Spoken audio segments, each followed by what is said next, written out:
for free trade and sailors' rights. The man who created the slogan is out there on the far side of the world, way out, right, in Valparaiso, Chile, fighting for free trade and sailors' rights.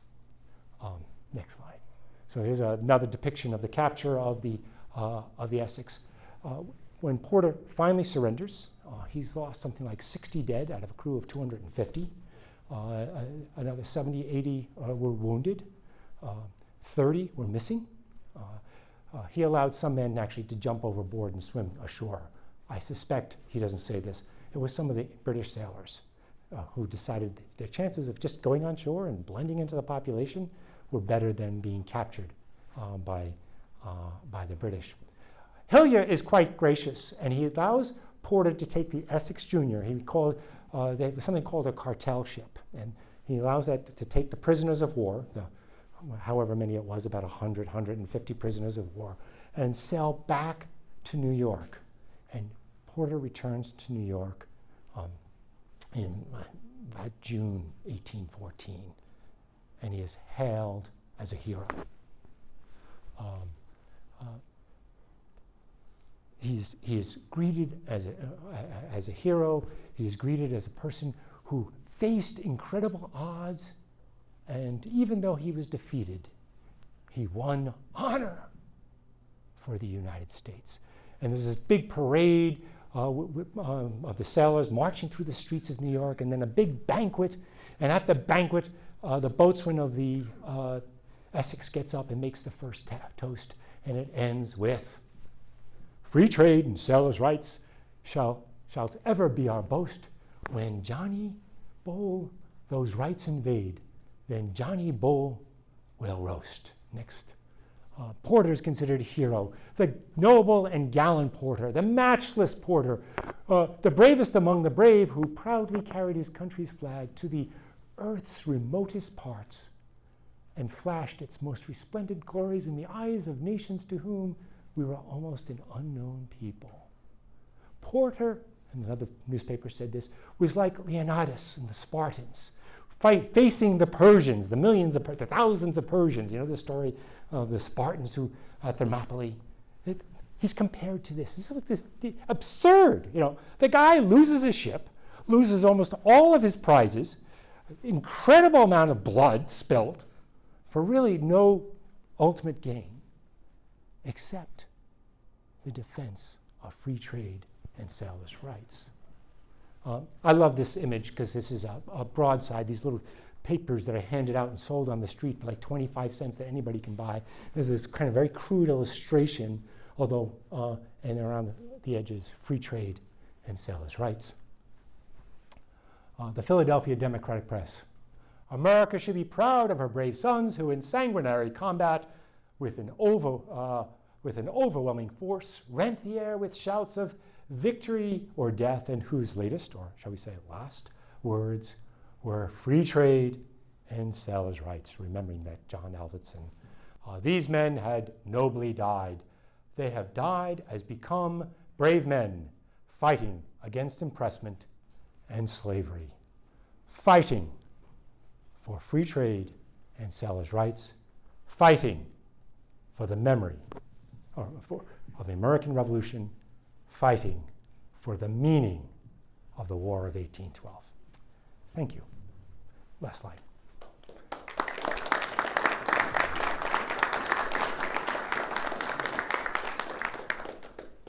Notice how often I looked at my notes.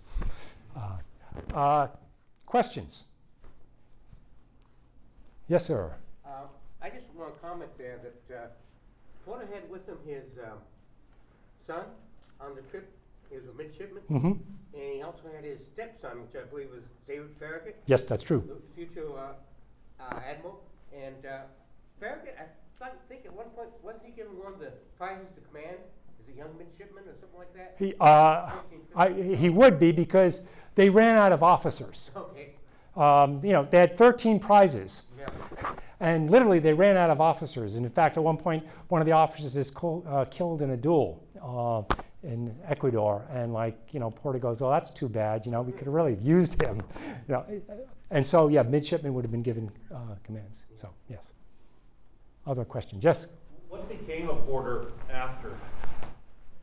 Porter has a very strange career afterwards. He remained in the Navy for a bit, became pretty important. Then he ran into some political difficulties. His honor always got in the way. And I think he left the American Navy and actually joined the Mexican Navy for a while, and then ultimately returned to the U.S. Navy and was an officer. But he had something of a temper.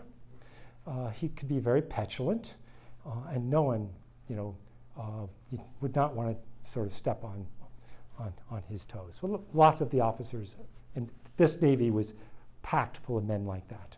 Stephen Decatur, after all, dies in a duel. Other questions? Yes, sir. You alluded to the fact that a lot of the sailors serving on board the American ships really were British deserters. To what extent were the impressment really impressing American sailors?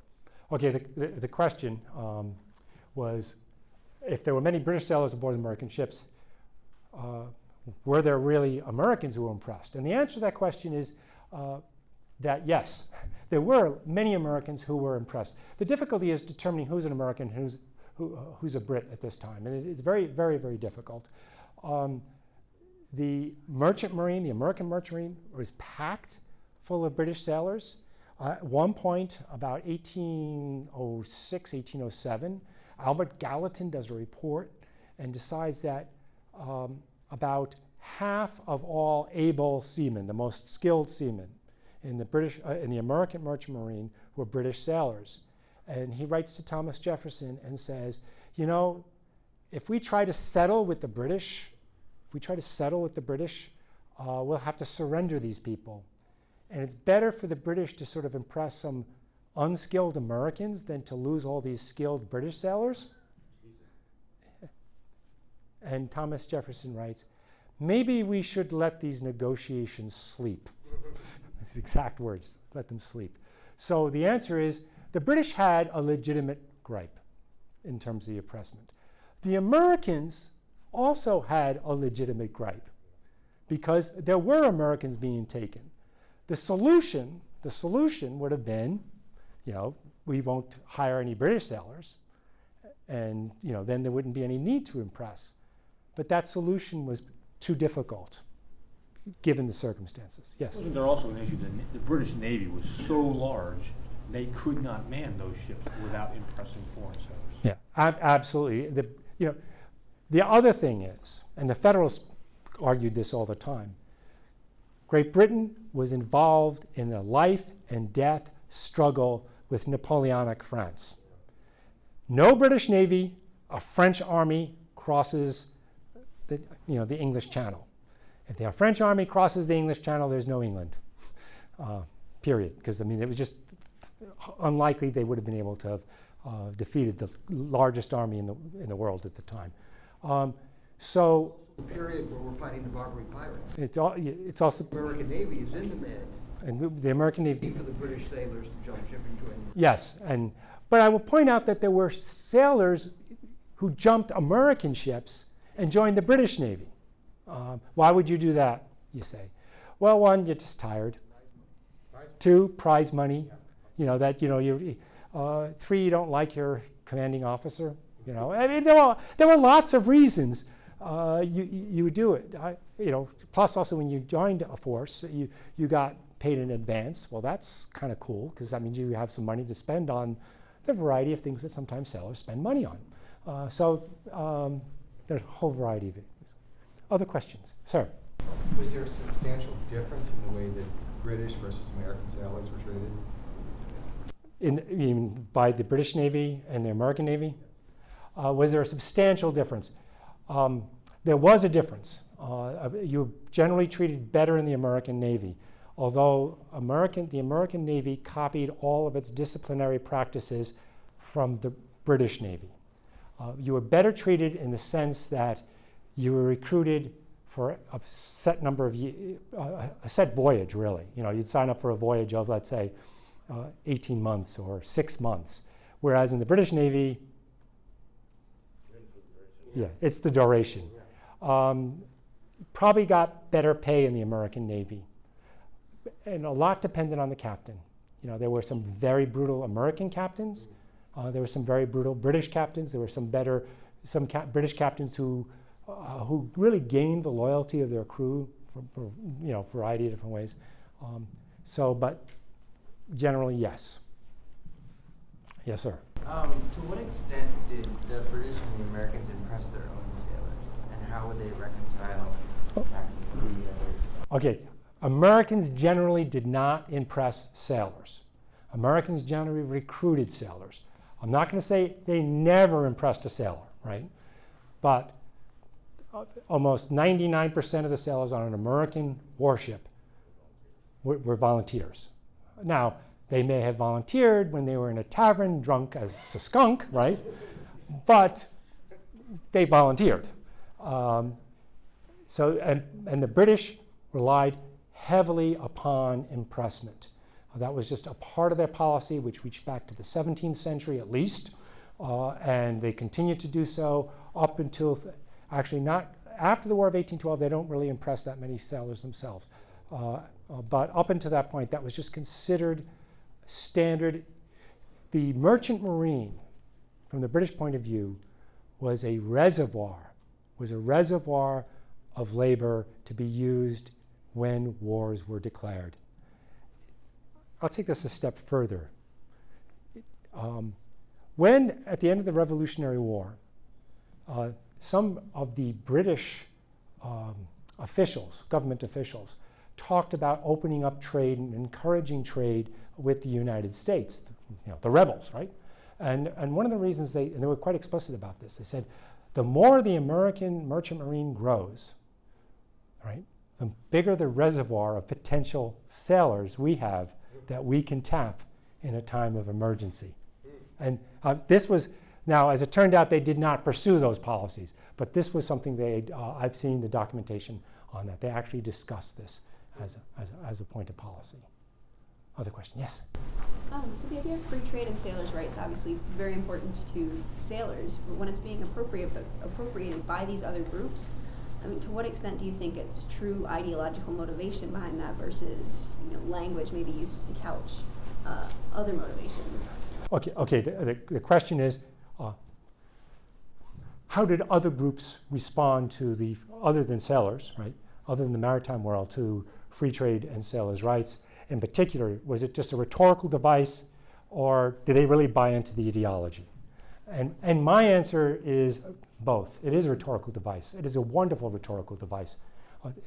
There's something about that phrase that really has a certain catchiness to it, on the one hand.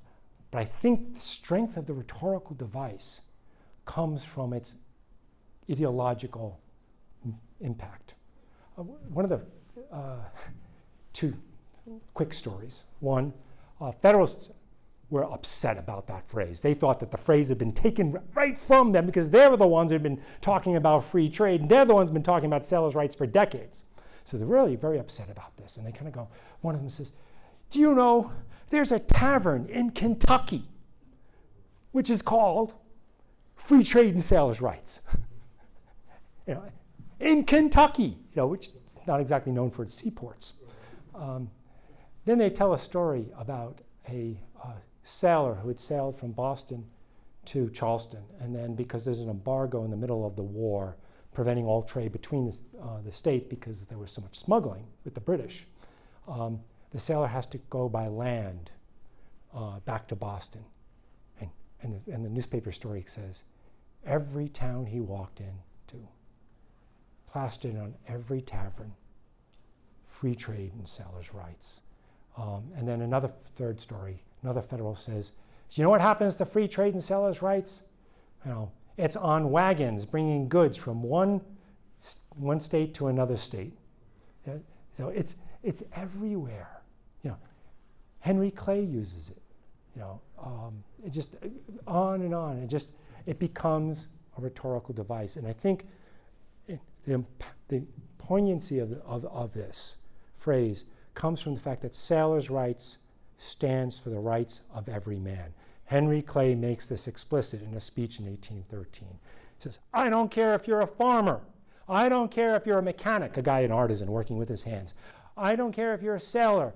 The United States government needs to protect your rights. We must be like our sailors. Nail our flag to the mast and fight for free trade and sailors' rights. It's a speech he gives in Congress. Almost, not exactly verbatim because it came from my